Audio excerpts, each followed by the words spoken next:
Welcome to another episode of Ikezi Talk Sport, and I remain your humble host, Ikezi. As we all know, it's a sad day for Arsenal fans. Let me just put it like that. No sugarcoating. It was a very terrible performance from the team. Team seriously lacking the mentality that, in my opinion, would get them over the line. And I did a rant, 2 videos that I dropped on social media, but then I said, let me drop this now that I'm a little bit calm, right? And there were a lot of things that we need to talk about from that game. A lot of things. I think it was a game of 2 halves. In the first half, it did look like we were the better side. We had more shots on targets. We were looking like the team that wanted to win the game. However, in the second half, it was a totally different story. Man City came out in the second half looking like a different team. They looked like they really wanted to win the game. It looked like they were convinced that they were going to win the game. And it showed in every action. It showed in everything that they did, right? And that's something that, as an Arsenal fan, it's quite frustrating because it does seem to me that Arteta has this. I mean, it's not like I won't say it does seem to me. It's what it is, right? It's been happening for a very long time now, and it's clear now. Arteta has this don't lose first approach.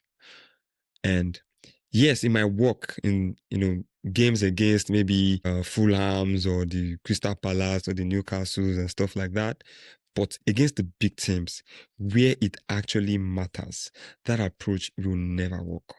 And it has shown several times this season. When we played against Manchester United, it was that approach. We lost. When we played against Liverpool twice, we drew one, we lost the second one. When we played against Aston Villa, that don't lose approach, it will not get you anywhere. If you remember, in the second leg against Aston Villa, we took the game to them and we won. It doesn't matter whether you're home or you're away or you're in a neutral ground. This is the final. This is a team that are supposed to be playing for something. You've not won a title in 6 years under this manager.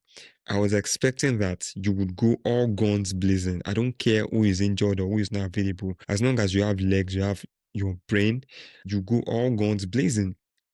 And they did not do that in that game, and it was deeply frustrating. I cannot understand why they would allow Man City to dominate them in the way that they did. It is just simply frustrating and unacceptable. It is unacceptable, right?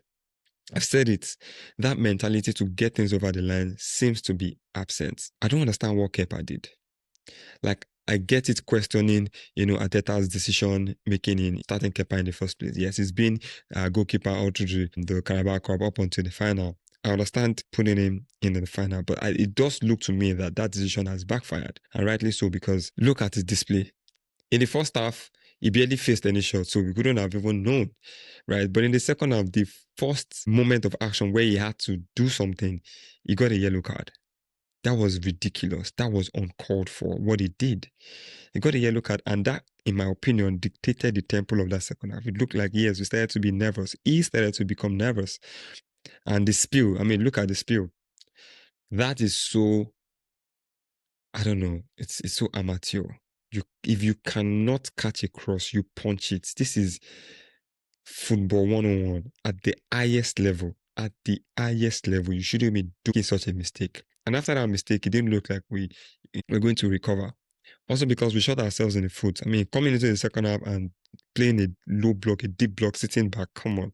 What did the players expect? What did they expect was going to happen? This is a Man City side that has been struggling all season. You allow players like Doku, Semenyo, Cherki to come and be jogged. Come on. It was really bad. And all through the game, I was looking out to players that I felt like could make a difference for us. I think I really thought that Gyökeres was good in the first half. He did play well. He did his role. He executed it perfectly. He didn't get any chances, right? However, in the second half, it looked like he was lost. We couldn't win our second balls. We did not make a single progressive pass in the second half up until the 71st minute. That is insane.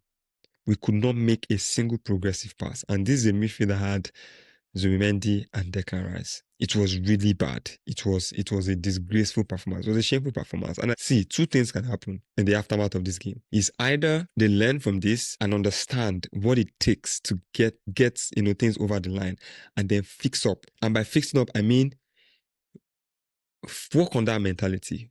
work on what needs to be done. Ateta, you even knew yourself, this don't lose approach, you have to get rid of it. Because we're going into the deep end of the season and we're going to be playing some very tricky fixtures. Some teams that are battling relegation, like West Ham, for example. Fulham, they want to be in Europe. These are going to be very tricky fixtures that we absolutely need to win. Don't do this, don't lose approach. Take risk. We didn't take a single risk in this game. Take risk. That is how you get results. That's how you win. That's how you win. It's either this game, and I said it in the pre-match, I said I didn't think that this game was going to affect us winning the league, and I still believe that. I think that the league is all but secured, but hey, things can change very quickly. And it depends on the players. Things can change very quickly. I know Chelsea, Man City have a couple of tough fixtures coming on. I think they play Chelsea and then they play Liverpool, or Liverpool then Chelsea, and that could, do something to them confidence-wise as well. But coming off this game, they are the ones that have the momentum. They are the ones that have the confidence and believe that they can, still push us, for the title. Honestly, if they drop any other point between now and the end of the season, the title might be done. But it also depends on what we're doing. Are we going to, because of this loss, try to be much more angry, be much more hungry to actually deliver silverware? Like I said, 6 years under Arteta, we've not delivered any silverware and they dropped this performance. This is not what Arsenal fans were expecting. This is not what the players should be doing. This is not what the players should be doing. And I want to speak specifically to the mentality of certain players.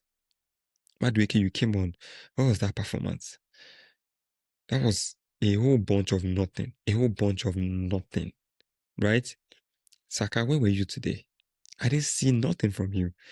I did not see anything from you. Havertz, what was that? You had a chance to swing the game in our favor and you just lackadaisically played. I don't know. It took all the time in the world to get a simple shot out. If you're going to play the ball the way you play, why not just chip the keeper? You are a professional. You've played football for too long to know that this is a final. You can't just kick the ball like that. Right? If we had scored that game, the game probably would have taken a different turn. See. Anyways, like I said, honestly, in that midfield, maybe Declan Rice was a little bit brave than most of them, but Declan Rice cannot play the entire pitch. He cannot play the entire pitch. I thought Trossard was absent. I thought Saka was absent. Zubimendi, very, very clumsy. Gabriel and Saliba, I thought they did well, battling Haaland. Ben White, he had a 2/10 performance, absolutely poor. From start to finish, absolutely poor. It wasn't even a case of Doku, it was him giving the ball away. This was self-inflicted. And when he gave that the ball that led to their second goal, the moment he gave it away, I said to my co-host that we do the show together, I said, this is going to lead to a goal. And it did. At the highest level, you can't be making mistakes like that. And I get it. He has barely been fit all season. Yes, if it was a choice between himself and Timber would have started. I don't see Timber making such mistakes, but like I said, it's a final. You play that game like it's your last game. You play it like you want it. You play it like you mean it. They didn't do none of that today, and that was deeply frustrating. I just hope that, the players can recover from this. This is going to be a huge blow to their morale, hopefully not their confidence. We just need to play another game soon. Unfortunately, we have the international break, which makes it even much more frustrating. But once they come back from the international break, hopefully no extra injuries. Hopefully we have players like Odegaard back. We have players like Eze back. Absolutely we are missing Merino. I was watching some of our highlights the other day and I could see how instrumental this guy is. I mean, I know it can be frustrating to watch at times because of how stiff he is in the midfield, but this guy has a certain level of athleticism and physicality, in the midfield, and he's quite creative in how he passes the ball. He uses his head well. He's a threat, and we clearly have been missing that. So hopefully we can get him before the end of the season and try at least to wrap up the league, which I think is the most important thing. We desperately need to win this league. We have to win the league. The Carabao Cup has come and it has gone. Let us forget it. The players need to pick themselves up and go for what it is important now, which is the league. I think the league should be prioritized at all costs. If we go far in the Champions League, if we win it or we get to the final, that is good. But we need to absolutely prioritize the league. Don't let any distraction of quadruple. Even myself, I admit I got distracted, right? There's no quadruple anywhere. And don't even get distracted with any talk of we can win a treble or whatnot. There is no treble anywhere. focus on the league. If you can get the FA Cup, fine. If you can get the Champions League, fine. But your priority should be the league, which is the most important thing.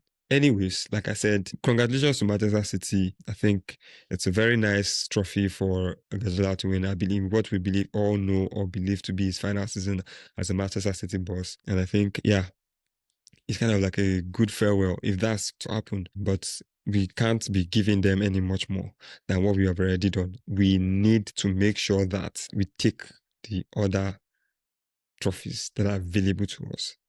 Ateta, please get these boys in order. We have to deliver the goods. We have to deliver the goods. Anyways, thank you so much. If you made it this far to this episode, please subscribe, like, share. If you're an Arsenal fan, let's not give up. Let's continue to, hope that things could change and that we will become champions at the end of the season. Share your thoughts about the game. What did you think went wrong, between the first and the second half? Do you think it was from Arteta, or do you think it was the mentality from the players, or you think it was a combination of both? Please let me know. I would really love to have. There's a conversation I would like to really have and move forward. Myself and my co-host will also be dropping an episode during the week to really reflect on the final and what it means for both teams moving forward. This is a conversation that we're going to have. So it's something that you should, anticipate and look forward to. And hopefully it can be an interesting watch and we can drop a lot of gems and insight as well. Anyways, I remain your humble host, and until next time, peace.